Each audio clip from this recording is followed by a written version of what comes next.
Looking for a fast-charging, ultra-responsive stylus for your iPad? Meet the 2X Fast Charge Active Stylus Pen, designed for 2018 to 2025 Apple iPads. Take your creativity and productivity to the next level. Click the link in the video description to shop now on Amazon. King Charles reveals he's a fan of pop icon and Brit Awards winner.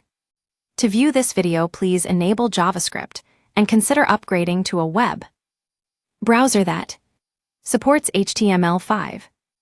Video. Up next, King Charles has broken his silence and finally revealed some of his favorite songs, and it turns out he's a fan of Bob Marley. The King recently collaborated with Apple Music to launch the King's Music Room, a new show which sees Charles share his personal playlists full of disco, reggae, and Afrobeat hits. Along with Marley, Charles reveals himself to be a fan of Kylie Minogue and Grace Jones, along with contemporary artists such as Davido and Ray. Recording the broadcast for Apple Music One in his office at Buckingham Palace, the King shares anecdotes from his encounters with some of the artists and reveals how his chosen songs formed the soundtrack to his life.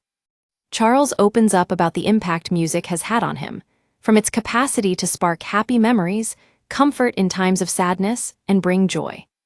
In accompanying footage, the King, in a suit and tie and with a pocket square in his jacket, is shown sitting at his antique desk recording his words, with an illuminated vintage on-air sign next to him.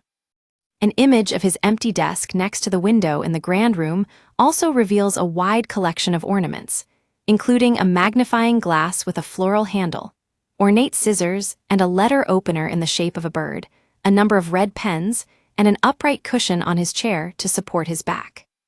Charles says, "Throughout my life, music has meant a great deal to me. I know that is also the case for so many others.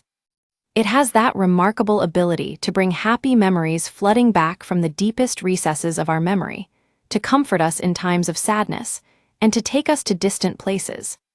But perhaps, above all, it can lift our spirits to such a degree, and all the more so when it brings us together in celebration. In other words, it brings us joy." The King, who is head of the Commonwealth, adds, "So this is what I particularly wanted to share, songs which have brought me joy."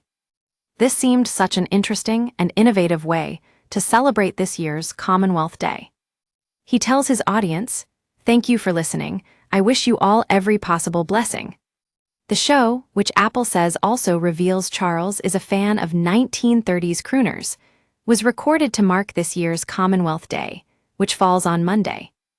Rachel Newman, Apple Music's global head of content and editorial, said, "Human curation has always been a key pillar of our unique editorial approach.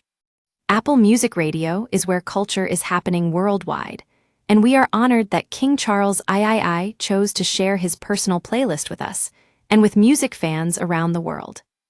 Erilyn Wallen, master of the King's music, said, "You can see His Majesty's wide-ranging enthusiasm for music in this playlist to mark Commonwealth Day. The Commonwealth has produced more than its fair share of wonderful songs, singers, and musicians, and this fun and eclectic collection is a great reminder of this treasure trove of creativity." The Music Room is one of the state rooms at Buckingham Palace, and features imposing blue scagliola columns between arched mirrors and doorways, a central grand piano, and curved windows which overlook the gardens. It was where a baby, Prince Charles, was christened in 1948. In 2021, Charles revealed songs by the 3 Degrees. Diana Ross and Edith Piaf were among his favorite tunes, when he appeared on a hospital radio show called Music and Memories, with HRH the Prince of Wales for the Hospital Broadcasting Association. The late Queen's favorite hits included Oklahoma from the Rodgers and Hammerstein musical of the same name, Anything You Can Do from Annie, Get Your Gun, and ukulele-playing George Formby's Leaning on a Lamppost, as disclosed by her friends and family in a 2016 BBC Radio 2 program about her musical tastes. William joined Prince George and Princess Charlotte at a Taylor Swift concert last year and has said he listens to a bit of everything, including dance music, Coldplay, and Linkin Park. The King's Music Room is on Apple Music One on Monday, March 10 at 6 a.m., or on demand with an Apple Music subscription. More King Charles gets first new dog in 20 years, and they have a lot in common. Stay on top of the headlines with daily email updates. This site is protected by RayCAPTCHA, and the Google privacy policy and terms of service apply. Your information will be used in line with our privacy policy.